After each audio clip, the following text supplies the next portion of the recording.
Lord.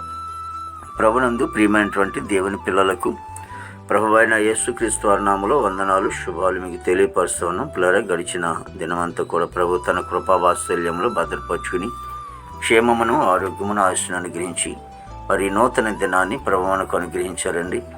ఈ 2026 సంవత్సరము 7వ నెల 20వ దినాన్ని ప్రభు మనకు అనుగ్రహించి మరి ఈరోజు దేవుని వాక్యము, నా మీదకి లేచిన వారి కంటే ఎత్తుగా నీవు నన్ను హెచ్చించదువు. సమూయేలు 2వ గ్రంథము 22వ అధ్యాయము 49వ వచనమండి. వాక్యము నమ్మదగినది, పూర్ణాంగీకరమునకు యోగ్యమైనది.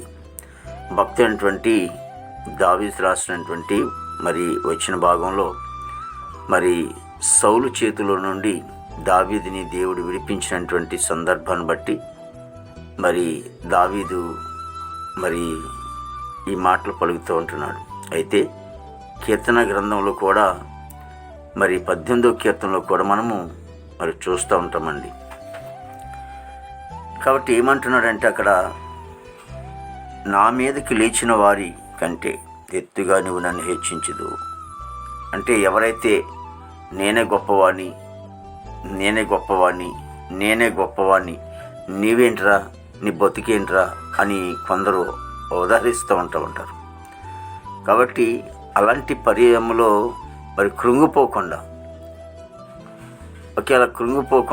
బలహీనమైపోకుండా అధైర్యపడకుండా దేవుడు వాక్యం ద్వారా మనం బలపరిచేది ఏంటంటే, వారికంటే ఎత్తుగా నీవు నన్ను హెచ్చించదు అంటాడు దావీదు. వారికంటే ఎవరైతే మనల్ని కించిపరుస్తూ ఉంటున్నారో, బలహీనమైన మాటలు అంటున్నారో, నేనే గొప్ప అని అంటున్నారో, వారికంటే దేవుడు హెచ్చించేవాడని దేవుని వాక్యం సెలవిస్తుంది. మరి ఆయన హెచ్చించేవాడు అందరికంటే ఎత్తైన స్థలములలో ఉండాలని ఇష్టపడేవాడు దేవుడు. కాబట్టి ఆయన పిల్లలుగా మనం అధైర్యపడకుండా, దిగులు పడకుండా, కృంగిపోకుండా దేవుడు మన జీవితాలు, మన కుటుంబాలు, మన పిల్లలను కూడా దేవుడు ఉన్నతమైన స్థితిలో దేవుడు ఉంచుతాడండి. దేవుడు అన్న వాక్యం అంటుంది, తగిన సమయం అందు నేను హెచ్చిస్తాను మిమ్మల్ని.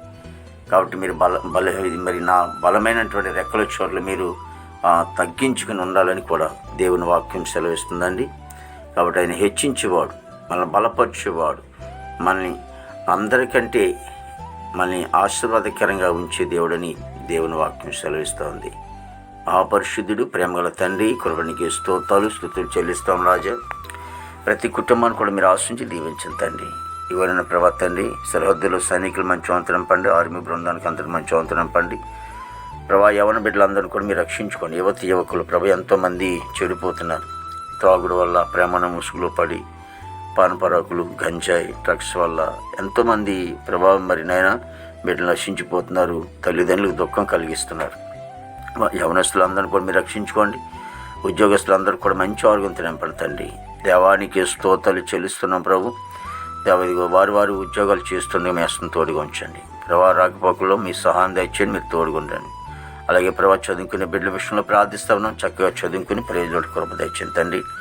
ప్రభా, ఇగో విదేశాల బిడ్డలందరూ కూడా మంచి వంతరం పండి, నా దేశ పాడి పంట మీరు ఆశించి దీవించండి. హాస్పిటల్ రోజు స్వస్థపరిచి, జైల్లో ఉన్న బిడ్డలు విడుదల చేయండి.